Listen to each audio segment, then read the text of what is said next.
Hi, I'm Bart Hanson, the owner and operator of CrushLivePoker.com.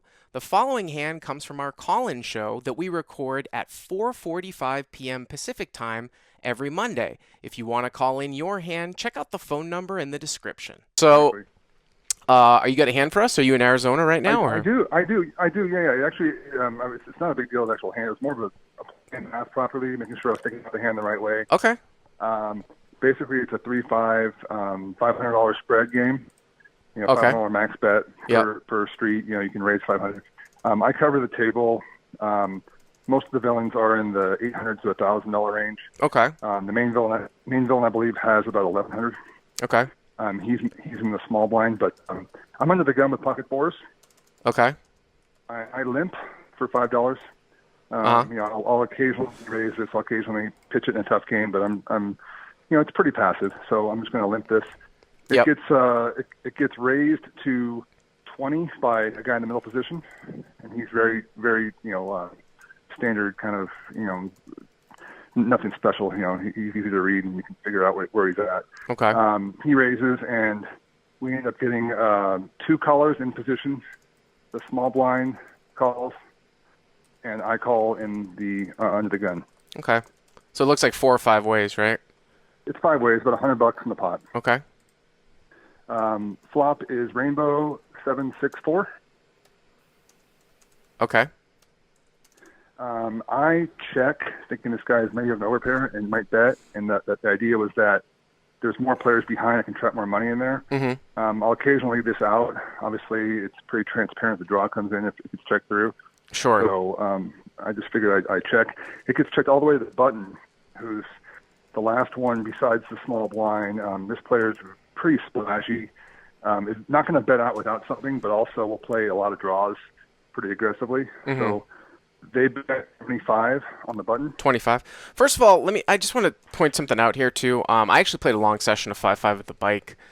I might play that game more. I mean, this might be for my own podcast, but I really just don't enjoy playing at Commerce 510 these days with all the Euros, and I really like the bike. And I went there so I could watch the Dodgers game too, and I used the Tunity app, so way better than seeing it at Commerce.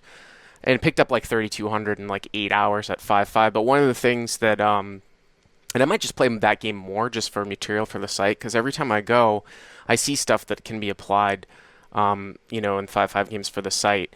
I think at this level you don't really have to. I think that you certainly can have a lot of people don't have a leading range here when they go up to the higher levels at all into the preflop razor. I think in general that's a mistake, and especially the lower that you go, you should have a leading range here, because here's the thing.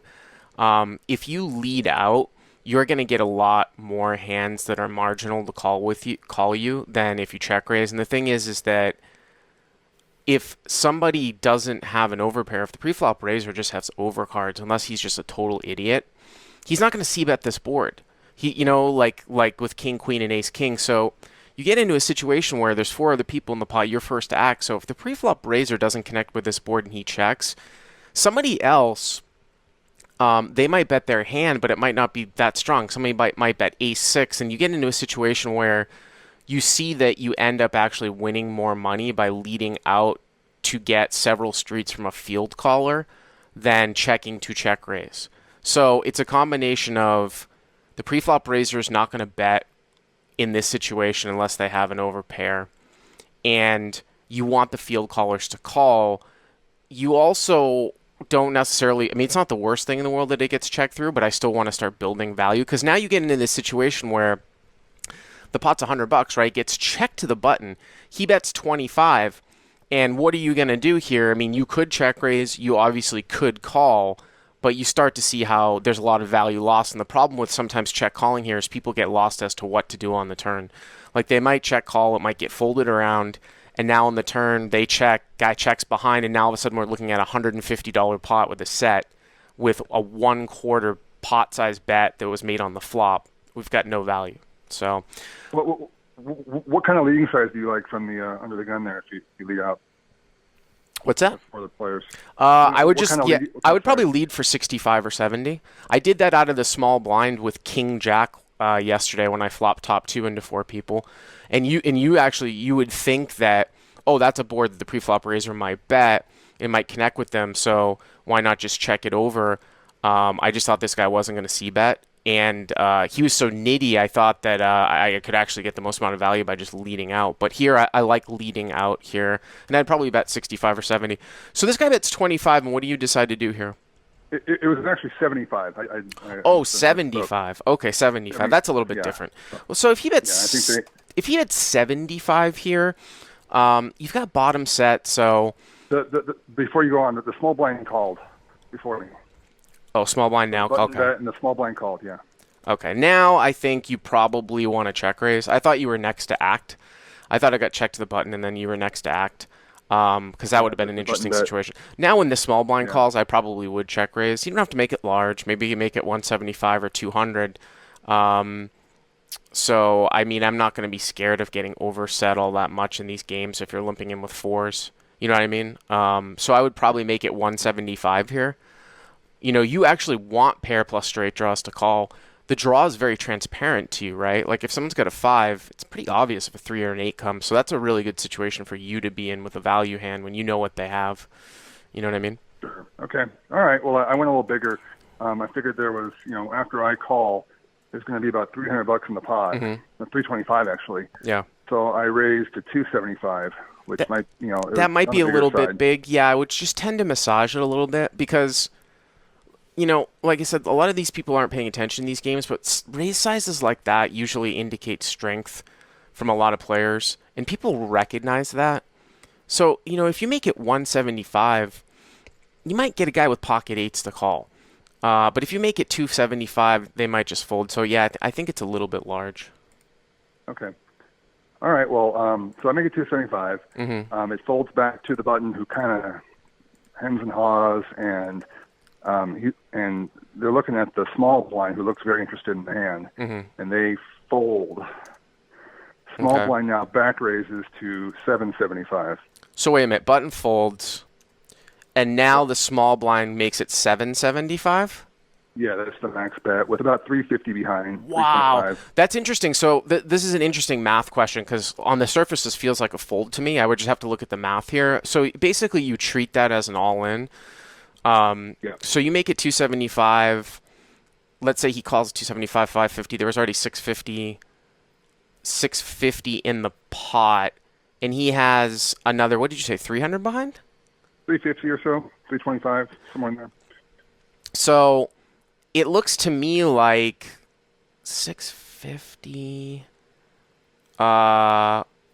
If you're Plus the button 75 too. The button sure. 75 So too. so here's the thing. Like if he turns over a straight, you need to get about 2-1. It's like a flush draw having a set with 2 cards to come, a little bit worse.